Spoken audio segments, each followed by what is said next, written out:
United States. President Biden has previously supported reinstating the ban on assault weapons and passing universal background checks.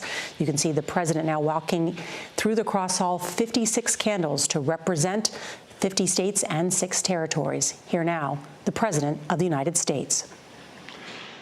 On Memorial Day this past Monday, Jill and I visited Arlington National Cemetery. As we entered those hallowed grounds, we saw rows and rows of crosses among the rows of headstones with other emblems of belief, honoring those who paid the ultimate price on battlefields around the world. The day before, we visited Uvalde, Texas. In front of Robb Elementary School, we stood before 21 crosses for 19 third and fourth graders and 2 teachers. On each cross, a name, and nearby, a photo of each victim that Jill and I reached out to touch. Innocent victims murdered in a classroom that had been turned into a killing field.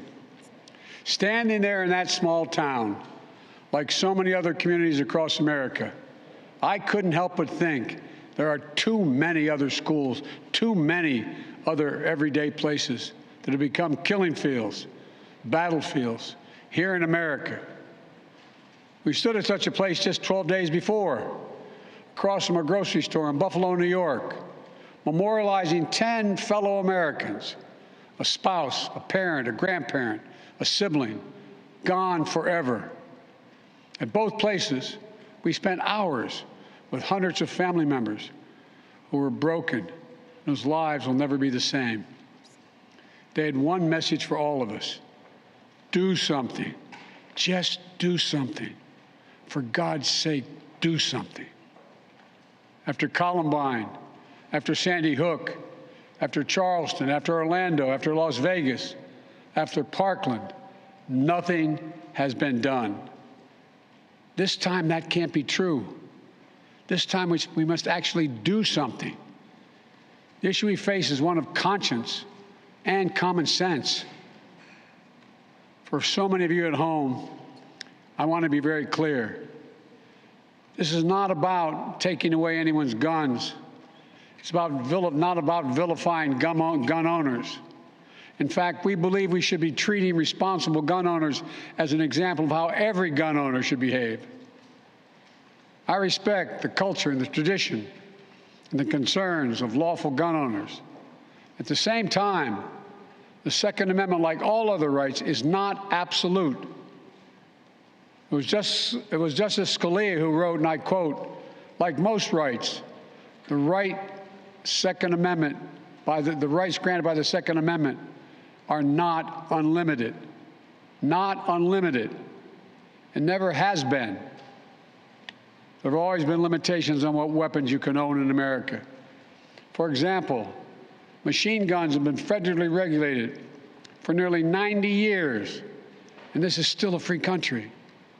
This isn't about taking away anyone's rights. It's about protecting children. It's about protecting families. It's about protecting whole communities. It's about protecting our freedom to go to school, to a grocery store, to a church, without being shot and killed. According to new data just released by the Center for Disease Control and Prevention, guns are the #1 killer of children in the United States of America. The #1 killer. More than car accidents, more than cancer. Over the last 2 decades, more school-age children have died from guns than on-duty police officers and active-duty military combined. Think about that. More kids than on-duty cops killed by guns. More kids than soldiers killed by guns. For God's sake, how much more carnage are we willing to accept? How many more innocent American lives must be taken before we say enough, enough? I know that we can't prevent every tragedy, but here's what I believe we have to do. Here's what the overwhelming majority of American people believe we must do. Here's what the families in Buffalo and Uvalde in Texas told us we must do. We need to ban assault weapons and high-capacity magazines. And if we can't ban assault weapons, then we should raise the age to purchase them from 18 to 21. Strengthen background checks. Enact safe storage law and red flag laws. Repeal the immunity that protects gun manufacturers from liability. Address the mental health crisis, deepening the trauma of gun violence and as a consequence of that violence. These are rational, common sense measures. Here's what it all means. It all means this. We should reinstate the assault weapons ban on high-capacity magazines that we passed in 1994 with bipartisan support in Congress and the support of law enforcement. 9 categories of semi-automatic weapons were included in that ban, like AK-47s and AR-15s. And in the 10 years it was law, mass shootings went down. But after Republicans let the law expire in 2004, and those weapons were allowed to be sold again, mass shootings tripled. Those are the facts. A few years ago, the family of the inventor of the AR-15 said he would have been horrified to know that its design was being used to slaughter children and other innocent lives instead of being used as a military weapon on the battlefields, as it was designed. That's what it was designed for. Enough. Enough. We should limit how many rounds a weapon can hold. Why in God's name should an ordinary citizen be able to purchase an assault weapon that holds 30-round magazines that let mass shooters fire hundreds of bullets in a matter of minutes? The damage was so devastating in Uvalde, parents had to do DNA swabs to identify the remains of their children. 9- and 10-year-old children. Enough.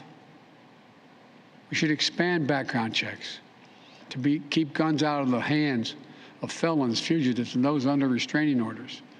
Stronger background checks are something that the vast majority of Americans, including the majority of gun owners, agree on. I also believe we should have safe storage laws and personal liability for not locking up your gun.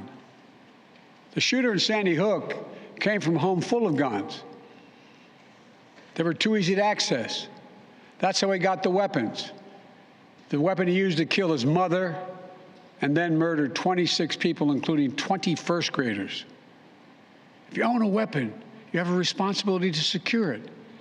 Every responsible gun owner agrees to make sure no one else can have access to it, to lock it up, to have trigger locks. And if you don't, and something bad happens, you should be held responsible. We should also have national red flag laws so that a parent, a teacher, a counselor can flag for a court that a child, a student, a patient is exhibiting violent tendencies, threatening classmates, or experiencing suicidal thoughts. It makes them a danger to themselves or to others. 19 states in the District of Columbia have red flag laws. The Delaware law is named after my son, Attorney General Beau Biden. Fort Hood, Texas, 2009, 13 dead and more than 30 injured. Marjorie Stoneman Douglas High School in Parkland, Florida, 2018, 17 dead, 17 injured. In both places, countless others suffering with invisible wounds. Red flag laws could have stopped both these shooters. In Uvalde, the shooter was 17 when he asked his sister to buy him an assault weapon, knowing he'd be denied because he was too young to purchase one himself. She refused. But as soon as he turned 18, he purchased 2 assault weapons for himself. Because in Texas, you can be 18 years old and buy an assault weapon, even though you can't buy a pistol in Texas until you're 21. If we can't ban assault weapons, as we should, we must at least raise the age to be able to purchase one to 21. Look, I know some folks will say 18-year-olds can serve in the military and fire those weapons. But that's with training and supervision by the best trained experts in the world. Don't tell me raising the age won't make a difference. Enough.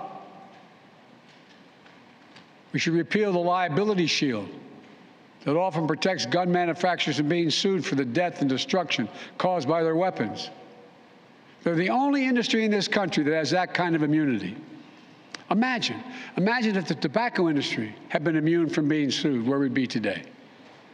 The gun industry special protections are outrageous. It must end.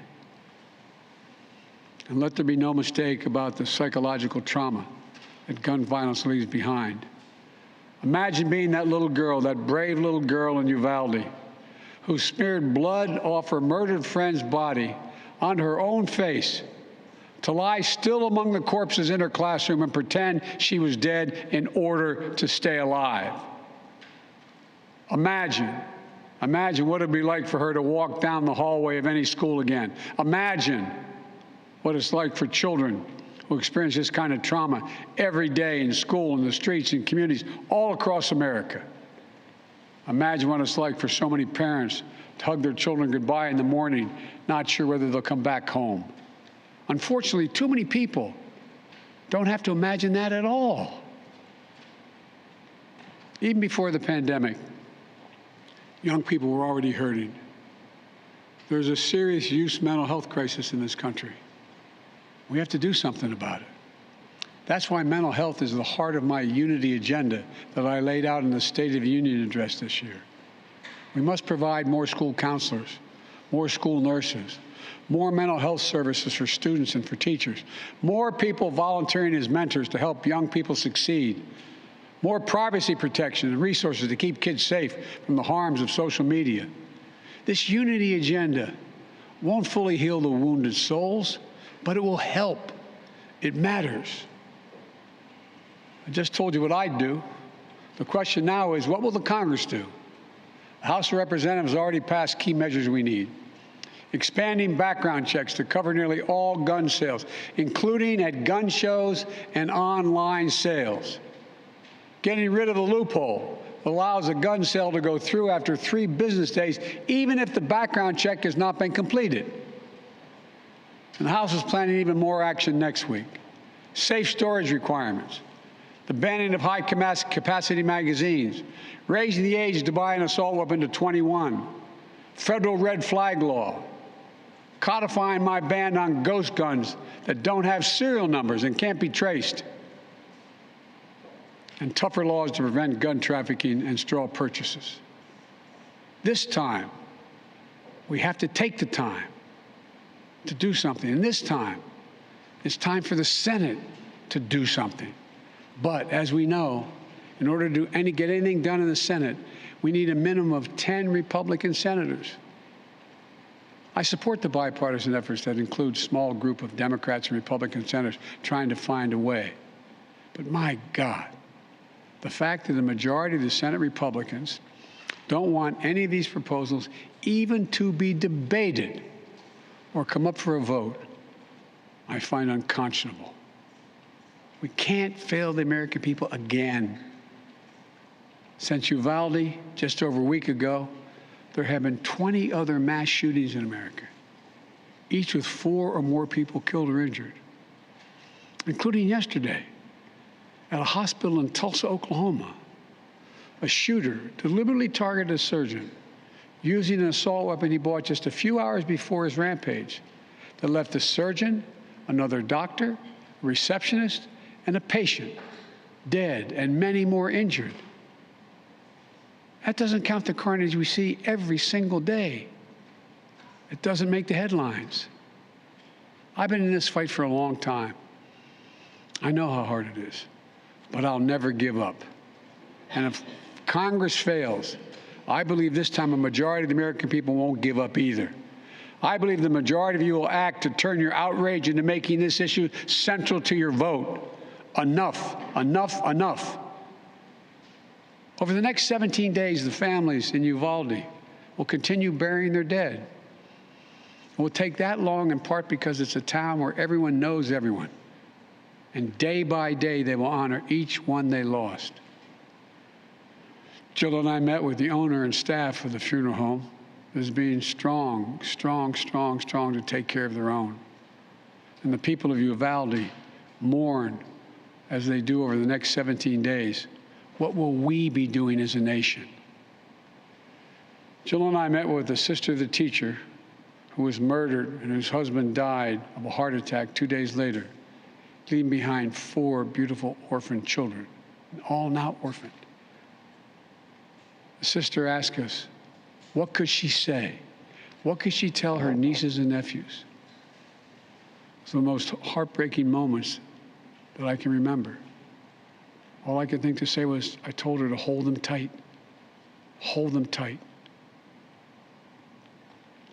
After visiting the school, we attended Mass at Sacred Heart Catholic Church with Father Eddie.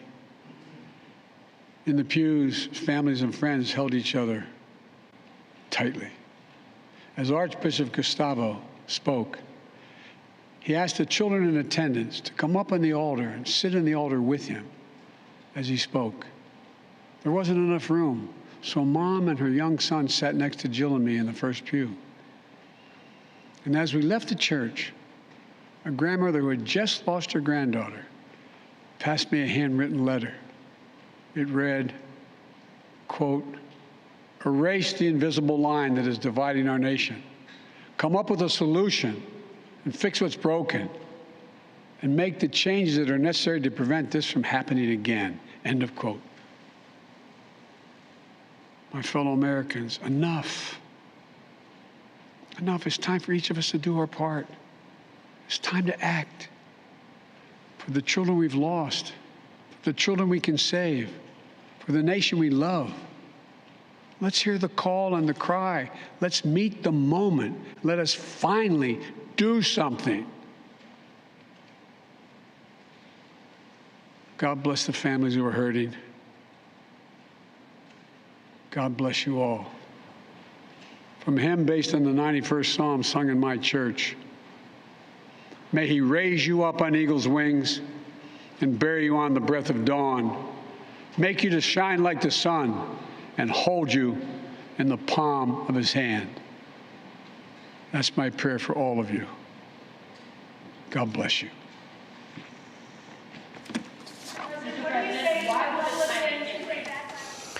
And there you have it, the President of the United States saying, for God's sake, how much carnage are we willing to take? It is time to act. Let's finally do something. The President calling to reinstate the assault weapons ban from 1994 and to ban high-capacity magazines. He also said if we can't ban assault weapons, then we should raise the age from 18 years old to 21 years old. Why is that significant? Well, as we've reported, 6 of the 9 last mass shootings have involved men under the age of 21 years old. These are young men using high-capacity assault rifles to kill innocent children and others. The president also calling for universal background checks, national red flag laws to end gun manufacturers' special protections. And he said this is not an effort about taking away anyone's guns. He said this is about common sense gun reform. Let's bring in our senior White House and political correspondent, Ed O'Keefe. And Ed, the president impassioned and also setting forth some very ambitious policy proposals. He was, reiterating some that he campaigned on, including renewing the assault weapons ban, for example. But that's going nowhere fast right now in Congress, where conversations continue about potential legislation. Most notably, he mentioned those ongoing talks among senators in both parties. The assault weapons ban is not being discussed. A national red flag law also doesn't appear to be on the table. But creating incentives for more states to pass one might be. Talk about an age limit is also up for debate, but there's differences about whether there should be a blanket federal increase in how old you can be, or whether there might be some deal where parents of a 19-year-old, for example, could go with them to purchase the gun, and so they're at least aware of what's going on. What's also not clear, Nora, is while he talks tonight about a hope that the nation will somehow rally behind Congress as they try to cut a deal, there's no plan currently that we're aware of, at least, and that aides say is in the works, to have the president engage in the specifics with Democrats and Republicans. They appear right now, the president does, to be giving them space, probably just through early next week, before he may decide to engage in some way, if there's a signal that there's some kind of a deal coming together. And it will not include everything he listed tonight. So the question will be, what will he consider acceptable if it is or is not in this agreement? The assault weapons ban, for example, again, he's campaigned on it. He helped write the one that was passed in the 1990s, but there currently exists no votes to make that happen, at least in the evenly divided Senate. All right, Ed O'Keefe, thank you. Let's go to Capitol Hill because the House Judiciary Committee has just advanced a package of gun control restrictions called the Protecting Our Kids Act. Congressional correspondent Scott McFarland joins us now. So, Scott, explain what is in that package and the chances it has in the Senate. Among the components, Nora, raising the minimum age for purchasing semi-automatic rifles from 18 years old to 21 years old, a ban on those high-capacity magazines, on bump stocks, and addressing ghost guns. This advancement in the House Judiciary Committee, down party lines, sets up a series of debates and votes in the U.S. House next week, but there is no one who believes those components and this bill has a chance at that narrow, treacherous path to 60 votes, bipartisan votes, in the U.S. Senate. But House members wanted to be seen trying today. The Judiciary Committee came back to town. They had this marathon debate. The Judiciary Committee is known for being politically fierce, sometimes very ugly. Not so today. A little more muted. I think the members were reading the room and the moment, but this was a traditional down party lines debate, and in the Judiciary Committee moments ago, Nora, a party line vote. Okay, Scott, that's the House. Let's talk now about the Senate, because we have heard from a bipartisan group of senators saying today that they are making some progress on a compromise. What kind of progress are they making? Well, they had a fourth day of discussions and conversations, phone calls and Zoom meetings in this fiercely and narrowly divided U.S. Senate. That constitutes progress and optimism. Some of the key players are on your screen. The two Connecticut Democratic senators, who of course represent Newtown and Sandy Hook, both use the phrase productive to describe those discussions. Susan Collins, the Republican from Maine, says rapid progress has been being made. And even Senate Republican leader Mitch McConnell says he's hopeful and optimistic, but says any deal must be consistent with the Constitution and, in his words, the culture of most of our country. I talked to a Sandy Hook teacher today who says she's also optimistic that the conversations are ongoing. But what's on the table most likely? Federal support for red flag laws. 19 states in the District of Columbia have them. They allow courts to order guns seized from people deemed dangerous. Nora, that's possibly, if not likely, the most tenable provision to get to those 60 votes. Scott McFarland on Capitol Hill for us. And just to recap, the president now calling for a ban on assault weapons that did exist, but did expire in 2004. And the president making the case that since the expiration of that ban on assault weapons, in his word, this gun violence has tripled. He said there's been Columbine, there's been Parkland, Sandy Hook, Aurora. I mean, we know many of these, all of which an assault weapon was used. The president said nothing has been done after all of those mass shootings.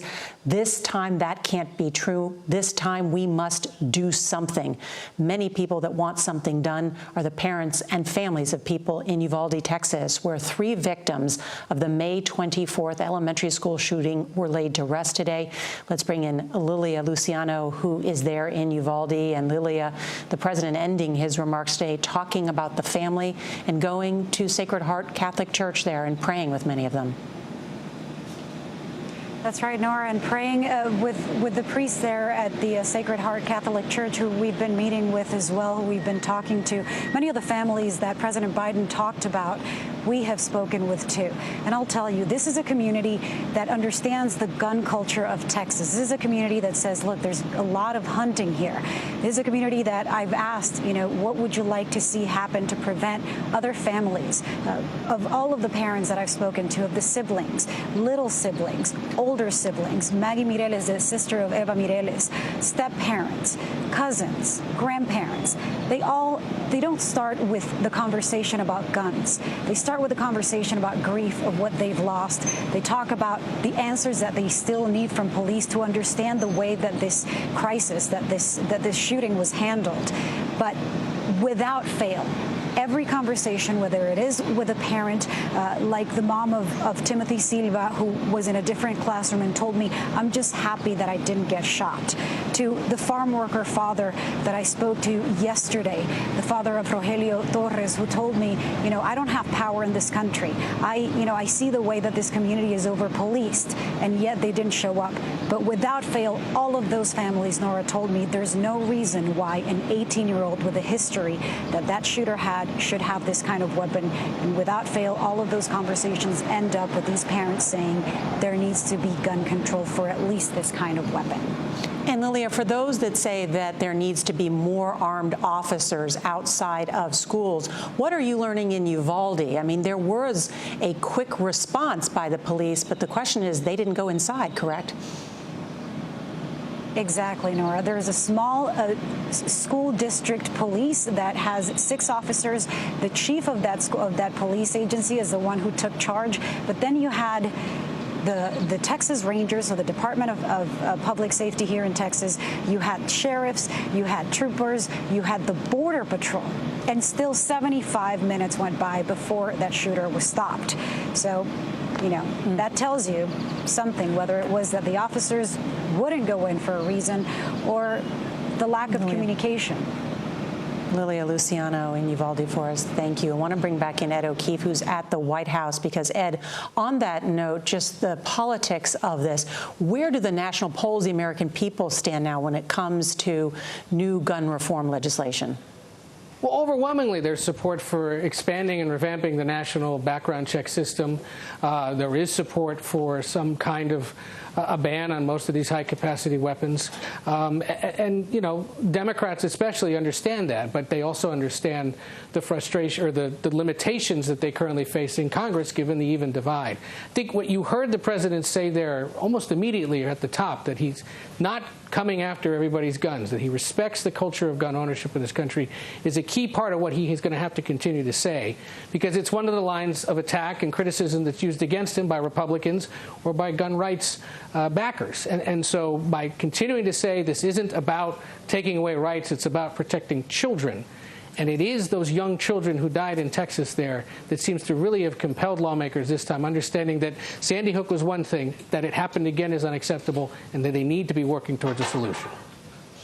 Ed O'Keefe at the White House, and to all our correspondents, thank you. The president making this impassioned plea today, saying, for God's sake, how much carnage are we willing to take as he pushes for this bold new legislation that faces little chance of passing in the U.S. Congress. Our coverage will continue on CBS News Streaming, your local news, and for those of you in the West, tonight on the CBS Evening News. This has been a CBS News Special Report. I'm Nora O'Donnell in Washington.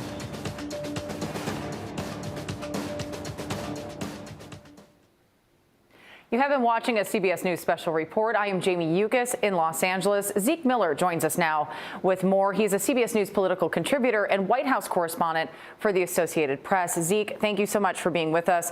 The audience has heard a lot over the last few minutes of listening to the president speak. The